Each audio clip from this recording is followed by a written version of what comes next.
जो लोग बोलते हैं कि लोकतंत्र की हत्या की जा रही है, मुख्यमंत्री नीतीश कुमार जी जब INDA गठबंधन के साथ जब ये जाते हैं, वहाँ जाकर ये बड़ी बड़ी शब्दावली का इस्तेमाल करते हैं। फैशन बन गया आजकल बोलना। विपक्ष के लोगों को कुछ नहीं मिलता तो 2 शब्द इनके हर भाषण में आपको सुनाई देंगे।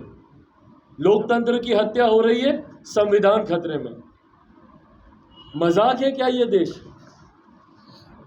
क्या ये देश इतना हल्का है कि इसमें कोई भी आएगा और लोकतंत्र की हत्या कर देगा? क्या डॉक्टर बाबा साहब भीमराव अंबेडकर का बनाया गया संविधान इतना कमजोर है कि बात बात में वो खतरे पे आ जाता है? और कौन लोग बात कर रहे हैं भैया लोकतंत्र की हत्या की? जिन्होंने खुद जनादेश का 2-2 बार अपमान करने का काम किया। 15 का जनादेश किसके लिए? महागठबंधन के लिए। सरकार किसके साथ चलाई? NDA के साथ। 20 का जनादेश किसके लिए? NDA के लिए। सरकार किसके साथ चला रहे? महागठबंधन के साथ। क्या ये लोकतंत्र की हत्या नहीं है? क्या बार बार आप जनादेश का आप अपमान कर रहे हैं? रहिएगा इस गठबंधन में, ताकिएगा उसमें, रहिएगा उसमें, ताकिएगा इधर। ये कैसा लोकतंत्र है भैया आपका? 5 साल तक आपको श्रद्धेय अटल जी याद नहीं आते। महागठबंधन में जा रहे हैं तो उनको आंख दिखाने के लिए, और दिल्ली तो गए थे ही आंख दिखाने, नहीं मतलब हकीकत में भी आंख दिखाने गए थे। एम्स गए थे अपने आंख का इलाज, क्योंकि बिहार के किसी अस्पताल पे इनका विश्वास है नहीं। एम्स में गए थे अपनी आंख का इलाज कराने, पर आंख तो दिखा कर आए अपने गठबंधन को भी। दबाव की राजनीति। और ये लोग बोलते हैं भैया कि लोकतंत्र की हत्या हो रही है। लोकतंत्र के स्तंभ को ये लोग सुरक्षित नहीं रख पा रहे, अपने पुलिस के अधिकारियों को सुरक्षित नहीं रख पा रहे। पत्रकार, जो लोकतंत्र का चौथा स्तंभ है, पत्रकारों की हत्या हो रही है हमारे राज्य में। जिस तरीके से अररिया में, रानीगंज में, वहां पर जिस तरीके से विमल कुमार यादव जी की आज सुबह उनकी गोली मारकर हत्या कर दी गई। आपके राज्य में पत्रकार सुरक्षित नहीं है मुख्यमंत्री जी, आपके राज्य में पुलिस के अधिकारी सुरक्षित नहीं है, तो आम बिहारी तो बहुत दूर की बात है भाई। आम बिहारी ने तो अब आपसे उम्मीद तक छोड़ दी। जितनी हत्याओं पे अब हम जाते हैं, वहां के लोग खुद रोते हैं, खुद अपने आंसू पोंछ लेते हैं। मांग तक उन्होंने रखना छोड़ दिया कि भैया क्या मांग रखेंगे, क्या मिलेगा इस सरकार से हमें। उम्मीद बहुत बड़ी चीज होती है, और जब आप किसी की उम्मीद तोड़ते हैं, जब आप किसी की आस तोड़ते हैं मुख्यमंत्री जी, तो उसका सब कुछ मिट जाता है। आज अगर बिहारी जीता है तो इस कल को हमारा आने वाला भविष्य तो बेहतर है, पर जब आप इस उम्मीद को भी तोड़ देंगे, जब भविष्य की किसी को उम्मीद नहीं रहेगी, वो आस नहीं रहेगी, वो कल्पना नहीं रहेगी, तो बिहारी कैसे अपना जीवन व्यतीत करेंगे? और यही कर रहे हैं मुख्यमंत्री नीतीश कुमार, बिहारियों की उम्मीद तोड़ रहे हैं। क्यों मेरे बच्चे भैया कोटा जा रहे हैं? क्यों जा रहे हैं? और वहां जाकर वो आत्महत्या कर रहे हैं। क्यों? क्योंकि जो परिवार उनको कंफर्ट देता, वो परिवार उसको यहाँ पर रखने के लिए सक्षम नहीं। उसको पता है कि मेरा बच्चा यहाँ पे रहेगा तो आगे नहीं बढ़ पाएगा, क्योंकि यहाँ पर जाएगा, डिग्री का कोर्स करने जाएगा तो 3 साल के कोर्स में उसको 5-6 साल लग जाएगा, और 5-6 साल के बाद जाकर कहीं पे उसको कोई डिग्री मिल गई तो नौकरी मांगने जाएगा तो यही सरकार उस पर लाठी चलाएगी। तो इसीलिए ये उम्मीद बिहारी खो चुके हैं, और अपने बच्चों को जीने मरने की चिंता किए बिना दूसरे राज्यों में भेज रहे हैं, शिक्षा के लिए, रोजगार के लिए।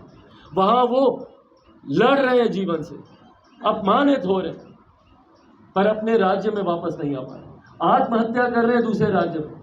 कोटा में अभी परसों किस तरीके से एक बच्चे ने आत्महत्या कर। क्या मुख्यमंत्री जी ने एक बार उसके परिवार से जानना चाहा, पूछना चाहा कि भाई क्या हुआ, क्यों हत्या की? क्या उन्होंने इस बात की जांच करनी जरूरी समझी कि भाई दूसरे राज्यों में क्यों बिहारी बच्चों हत्या कर रहे हैं? एक जांच टीम उन्होंने भेजना जरूरी समझा कि जाकर इसकी जांच करे। भाई स्थानीय प्रशासन लीपापोती करेगा, आपको तो अपने प्रशासन पे विश्वास होगा ना, पर नहीं करेंगे आप, क्योंकि आपको फर्क ही नहीं पड़ता। ये तो वो मुख्यमंत्री हैं जो मुस्कुराते हुए बोलते हैं कि अच्छा यूक्रेन में इतना बिहारी बच्चा गया है, हमको तो पता ही नहीं। केंद्र सरकार यूक्रेन से बच्चों को ला रही है फ्लाइटें भर भर के युद्ध के समय में। इन्होंने एक बार ये जानना जरूरी नहीं समझा कि जो बच्चे बाहर गए कम से कम उनका डेटा तो हो हमारे पास। जाकर पूछिए बिहार सरकार के पास है कोई डेटा इनके पास?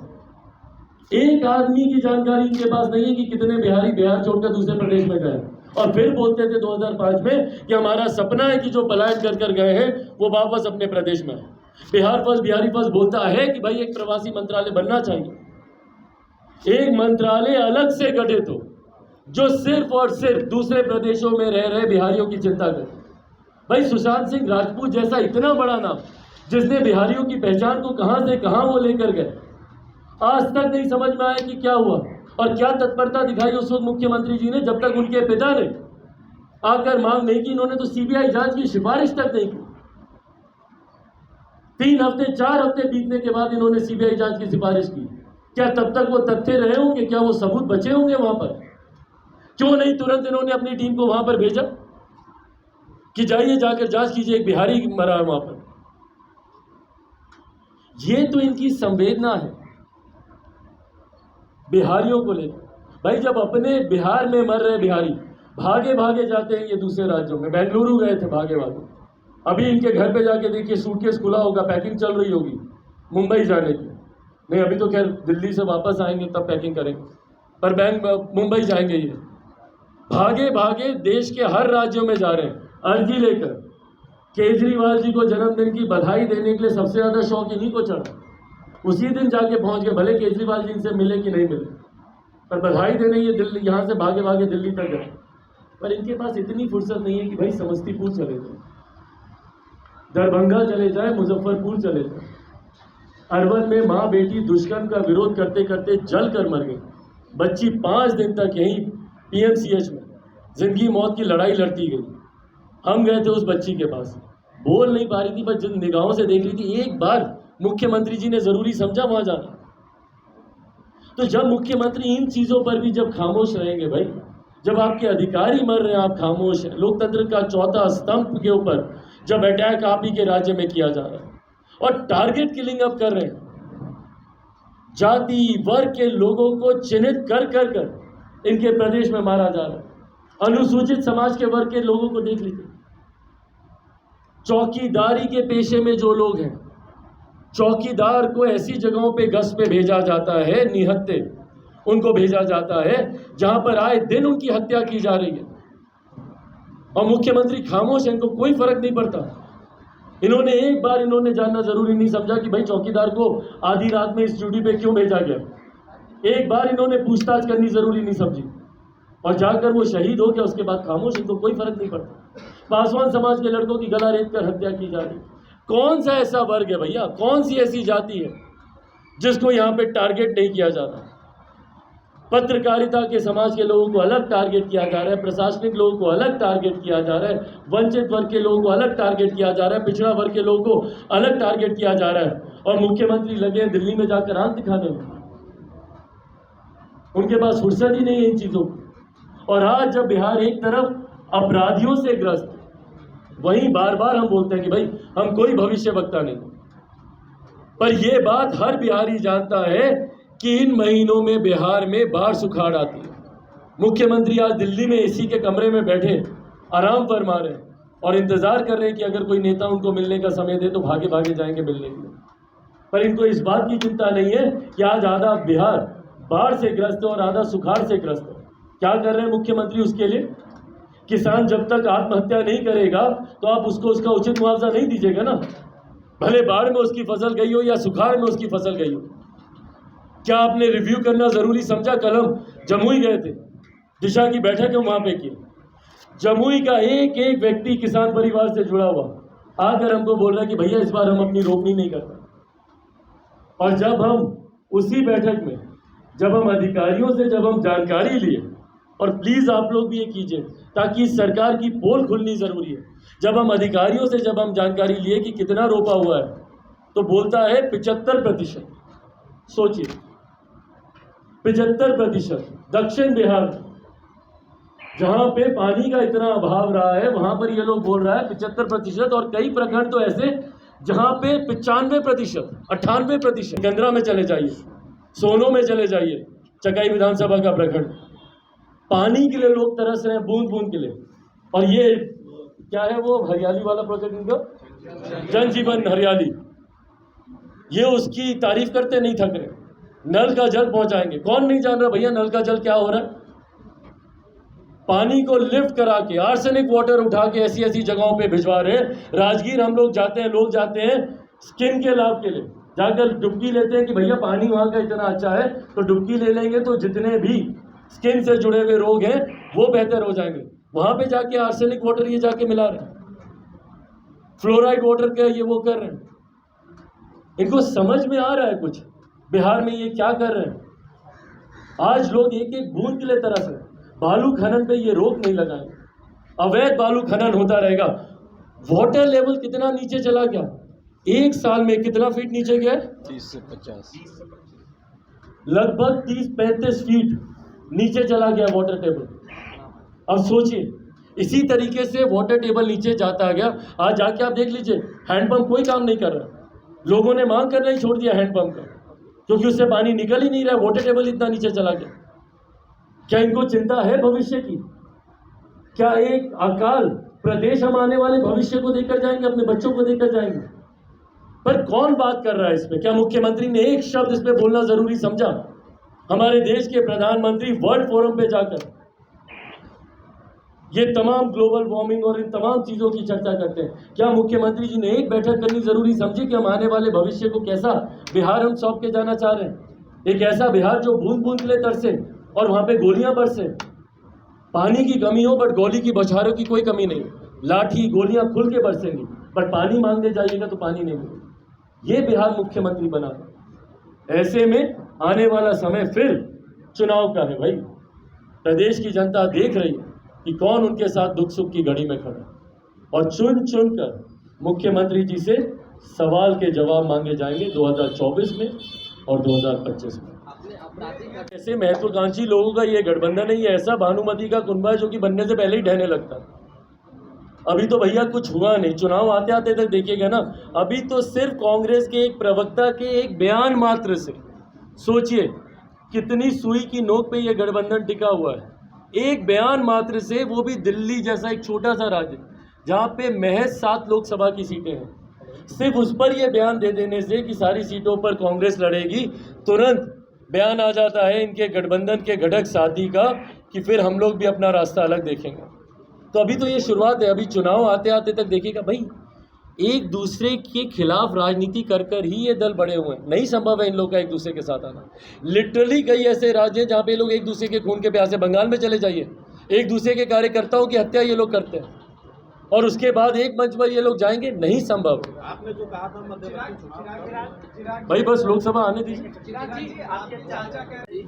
नीतीश कुमार पे आप हमलावर रहते हैं, विपक्षी खेमा पे रहते हैं, चाचा पे क्यों नहीं कुछ बोल रहे हैं जब कट्टर करने वाले और मेडल बताते हैं? भाई ये मेरे संस्कार नहीं है, मैं एक ऐसे परिवार से आता हूँ, उनके पास यहाँ तक का अधिकार है कि वो मुझ पर कल को हाथ भी उठा लें। आप समझ रहे हैं वो उम्र में, रिश्ते में मुझसे कितने बड़े हैं? क्या शोभा देगा मुझे कि मैं उन पर पलटकर मैं जवाब दूं? बड़े नहीं है भाई, मैं उनकी नीतियों का विरोध करता हूं। पाँव तो मैंने नीतीश जी के भी छुए, अपने चाचा के भी मैंने छुए। उन्होंने कहा मेरे चाचा कोई नीति लेकर आएंगे, मैं नहीं उससे सहमत रहूंगा, उसका भी मैं विरोध करूंगा।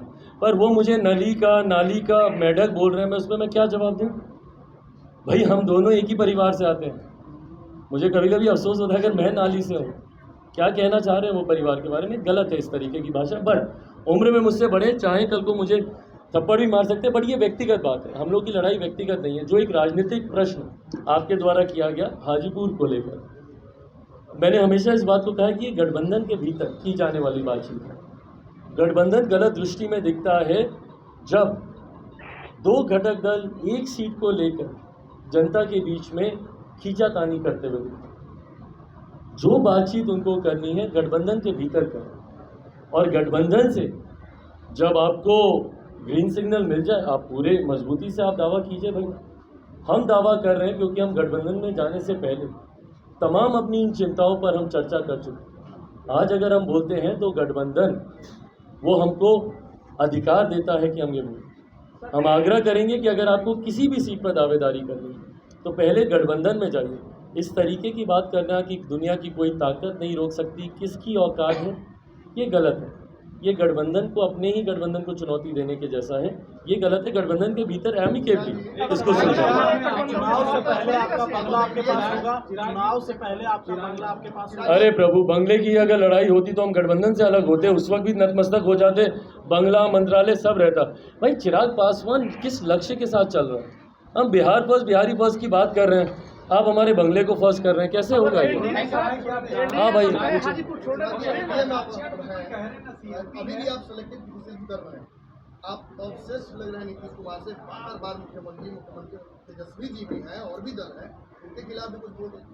भाई जब वो खुद ही नहीं बोल पा रहे गठबंधन में रहकर, तो हम क्या बोले उनके बारे में? आप अभी तो नहीं थे बोल रहे, जब वो खुद ही नहीं, हमको कोई दिक्कत नहीं है भाई। जब वो बोलने की हैसियत में आएंगे हम उनके बारे में भी बोलेंगे। अब उस दिन लालू जी ने बोला ही ना कि प्रधानमंत्री जी आखिरी बार झंडा तोरण कर रहे हैं लाल किले की प्राचीर से, हम नहीं सहमत हैं। हम तो बोले कि वो प्रधानमंत्री जी की चिंता कम और अपने मुख्यमंत्री की चिंता ज़्यादा करें कि ये कब तक झंडा फहरा पाएंगे आने वाले दिन। उनके गठबंधन में हर कोई जानता है कि मुख्यमंत्री जी के अलावा किसी की बोलने की, और ये मुख्यमंत्री जी की कार्यशैली, भाई आप सब उनको लंबे समय से जानते हैं। हमसे सवाल ज़रूर पूछ रहे हैं हमारे मुंह से बुलवाने के लिए, बट ये हम सब जानते हैं कि जो मुख्यमंत्री की कार्यशैली को जानता है, सिंगल मैन आर्मी है, वो अपने सामने किसी और को ना बोलने देते, बिल्कुल भी नहीं। भाई जमुई आराम फरमा रहे हैं और इंतज़ार कर रहे हैं कि अगर कोई नेता उनको मिलने का समय दे तो भागे भागे जाएंगे मिलने के लिए। पर इनको इस बात की चिंता नहीं है कि आज आधा बिहार बाढ़ से ग्रस्त है और आधा सुखाड़ से ग्रस्त है। क्या कर रहे हैं मुख्यमंत्री उसके लिए? किसान जब तक आत्महत्या नहीं करेगा तो आप उसको उसका उचित मुआवजा नहीं दीजिएगा ना, भले बाढ़ में उसकी फसल गई हो या सुखाड़ में उसकी फसल गई हो। क्या आपने रिव्यू करना जरूरी समझा? कल हम जमुई गए थे, दिशा की बैठक है वहां पे की, जमुई का एक एक व्यक्ति किसान परिवार से जुड़ा हुआ आकर हमको बोल रहा है कि भैया इस बार हम अपनी रोपनी नहीं करते। और जब हम उसी बैठक में जब हम अधिकारियों से जब हम जानकारी लिए, और प्लीज़ आप लोग भी ये कीजिए ताकि इस सरकार की पोल खुलनी ज़रूरी है, जब हम अधिकारियों से जब हम जानकारी लिए कि कितना रोपा हुआ है तो बोलता है 75%। सोचिए 75%। दक्षिण बिहार जहाँ पे पानी का इतना अभाव रहा है वहाँ पर ये लोग बोल रहा है 75%, और कई प्रखंड तो ऐसे जहाँ पे 95%, 98%, ऑन एन एवरेज 80-85%, 80-85। जो सबसे कम वाला प्रखंड हमारे यहाँ रहा है उसमें भी 65% ये लोग दिखा रहे हैं। सोचिए, एक ऐसा जिला जहां पे हम मांग कर रहे हैं कि उसको सुखाड़ घोषित किया जाए, वहां पे कागज पे ये कार्रवाई। अधिकारी से पूछे कि भैया कौन गया था सर्वे के लिए, तो हम वीडियो के माध्यम से करवा लेते। वीडियो से पूछे कि भैया कौन गया था, तो हम फलाना से करवा लेते। कोई जमीन पर नहीं गया। कितने इनके अधिकारी हैं भैया जो गर्मी में निकलते हैं, धूप गर्मी पसीने में देखे किसी अधिकारी को? इनके मुख्यमंत्री को खुद देखे कभी एक माथे से बूंद टपक जाए उनकी पसीने की? गाड़ी का शीशा कभी उनका खुला देखे हैं? मंच पर बिना एसी बिना पंखे के उनको बैठे हुए कभी देखे हैं? और ये लोग सर्वे करेंगे किसानों का। इन लोगों के पास जानकारी होगी भैया कि किसानों की क्या वहां पे रोपनी हुई या नहीं हुई? और ये ऐसी फर्जी रिपोर्ट बना बनाकर ये लोग किसानों को उनके अधिकारों से दूर रखते हैं। आज किसान भुखमरी के कगार पर आ गया जो अन्नदाता हमारा। वही नॉर्थ बिहार में जाकर देख लीजिए, कोसी में किस तरीके से पानी उफान मार रहा है। क्या कर रहे हैं मुख्यमंत्री जी? प्रिवेंटिव मेजर्स हैं इनके पास? कोई नहीं। इंतजार करेंगे हाथ पे हाथ धरकर। अच्छा अभी उठने दो, पानी उठने दो, अभी तो कटाव शुरू ही हुआ है, कटाव का पानी घुसने दो। जब तक खेतों में नहीं जाएगा, जब तक गांव में नहीं जाएगा, घर में नहीं जाएगा, जब तक कुछ लोग डूब नहीं जाएगा, मर नहीं जाएगा, इनको थोड़ी लगेगा कि भैया विकराल परिस्थिति उत्पन्न हो गई। जब तक कोई मरेगा तब ना इनको लगेगा कि डूब के मर गया, इसका मतलब पानी आ गया। और फिर ये अपना उड़न खटोला निकालेंगे, ऊपर से जाकर घूमेंगे और बोलेंगे हाँ पानी आ गया। और ये वही है क्विंटल बाबा, कोसी के मसीहा बने फिरते थे। क्या हो गया भैया आपको? अब आपको जरूरत नहीं है इन लोगों की। क्यों? क्योंकि अब आप समीकरण के माहिर हो गए। हमको तो समझ में नहीं आता जब ये खुश होते हैं, मुस्कुराते हैं, जब लोग बोलते हैं कि भाई ये सोशल इंजीनियरिंग बड़ी अच्छी करते हैं। ये इनकी तारीफ है कि इनको क्रिटिसाइज किया जा रहा है? इनको खुद को समझ में आता है मुख्यमंत्री जी को? सोशल इंजीनियरिंग कोई तारीफ नहीं है मुख्यमंत्री जी आपकी। जातीय समीकरण को बिठा बिठा कर चुनाव जीतना, और इनको ये अस्त्र पता चल गया है, इसीलिए काम करना ये जरूरी नहीं समझते। क्या काम किया उस दिन बोल रहे थे ना, हमारे ही सवाल पर एकदम भड़क गए थे कि भाई चिराग पासवान कैसे संसद में जाकर बोल दिया कि हम तीसरे नंबर की पार्टी हैं। तो आप लोग के सामने ही बोले थे, कुछ लोग बोलता रहता है, कहता है कि हम तीसरे नंबर की पार्टी हैं, जानता है कि 2005 में भी थे। तो प्रभु 2005 में थे, 2020 में फिर आप तीसरे नंबर पर आ गए, तो आपको आत्ममंथन करना चाहिए कि क्यों आ गए। बिहार की जनता ने आपको सराखों पे बिठाया था, ठीक बोल रहे हैं आप मुख्यमंत्री जी, 2010 में आपको सराखों पे बिठाया था इसी जनता ने, अपार बहुमत दिया था। कमियां आप में रही कि 2010 से 2020 आते आते उस अपार बहुमत से आप पुनः तीसरे नंबर की पार्टी बन गए। क्यों बने, ये आत्ममंथन कीजिए। आज किसी दूसरे की कृपा पर आप मुख्यमंत्री बने हुए हैं। क्या बोलते थे कि बीजेपी वाला हमको जबरदस्ती बना दिया। इतना जबरदस्ती बना दिया तो काहे नहीं राजद के सामने जाके प्रस्ताव रखे थे कि हम गठबंधन करेंगे, पर तब करेंगे जब आप में से कोई मुख्यमंत्री बनेगा। कहे जाके फिर उसी के मुख्यमंत्री बनकर बैठ गए वहां पे। 2020 में परिणामों के बाद तो बड़ा गला चीख चीख के बोल रहे थे कि हम कहाँ बनना चाहते हैं। यही लोग बोला कि आप ही बनिए, आप ही बिहार संभाल सकते हैं। तो भाई राजद वाला तो नहीं बोलता कि आप ही संभाल सकते हैं, वो लोग तो बोल रहे हैं कि आप जाइए देश संभालिए, हम लोग आने को तैयार हैं। तो काहे नहीं जाके इस्तीफा दे देते, बना देते हैं। पर हकीकत है कि इनकी कथनी अलग, करनी अलग, और ये तमाम घटना दिखाती हैं कि बिहार के लिए मुख्यमंत्री जी कितने गंभीर हैं। आज जब जर्नलिस्ट की हत्या हो रही है, आज जब इनके खुद के पुलिस अधिकारियों की हत्या हो रही है, तो मुख्यमंत्री मौन है। आज जब बाढ़ सुखाड़ से बिहार ग्रस्त है, तो मुख्यमंत्री खामोश है। दिल्ली जाकर बैठे हैं अपने राजनीतिक महत्वाकांक्षाओं को साधने के लिए। ये बिहार की जनता देख रही है कि उनकी दुख की घड़ी में आज कौन उनके साथ खड़ा है। और यही कारण था कि 2020 में चिराग मॉडल इन जन भावनाओं का ही प्रतिबिंब था। इसी वजह से 2020 में ये तीसरे नंबर की पार्टी बनी। आज पेयजल की समस्या आप देख रहे हैं, सुखाड़ के इलाकों में चले जाइए, भाई पीने का पानी नहीं है। आप लोगों के भी परिचित कई ऐसे इलाकों में होंगे। हमारी खुद की लोकसभा में आप चले जाइए, अलीगंज में चले जाइए, सिकंदरा में चले जाइए, सोनो में चले जाइए, चकाई विधानसभा का प्रखंड, पानी के लिए लोग तरस रहे हैं, बूंद बूंद के लिए। और ये क्या है वो हरियाली वाला प्रोजेक्ट इनका, जन जीवन हरियाली, ये उसकी तारीफ करते नहीं थक रहे। नल का जल पहुंचाएंगे, कौन नहीं जान रहा भैया नल का जल क्या हो रहा है। पानी को लिफ्ट करा के आर्सेनिक वाटर उठा के ऐसी ऐसी जगहों पे भिजवा रहे हैं। राजगीर हम लोग जाते हैं, लोग जाते हैं स्किन के लाभ के लिए, जाकर डुबकी लेते हैं कि भैया पानी वहाँ का इतना अच्छा है तो डुबकी ले लेंगे तो जितने भी स्किन से जुड़े हुए रोग हैं वो बेहतर हो जाएंगे। वहाँ पे जाके आर्सेनिक वाटर ये जाके मिला रहे हैं, फ्लोराइड वाटर का ये वो कर रहे हैं। इनको समझ में आ रहा है कुछ बिहार में ये क्या कर रहे हैं। आज लोग एक एक बूंद के लिए तरस रहे हैं। बालू खनन पे ये रोक नहीं लगाएंगे, अवैध बालू खनन होता रहेगा। वाटर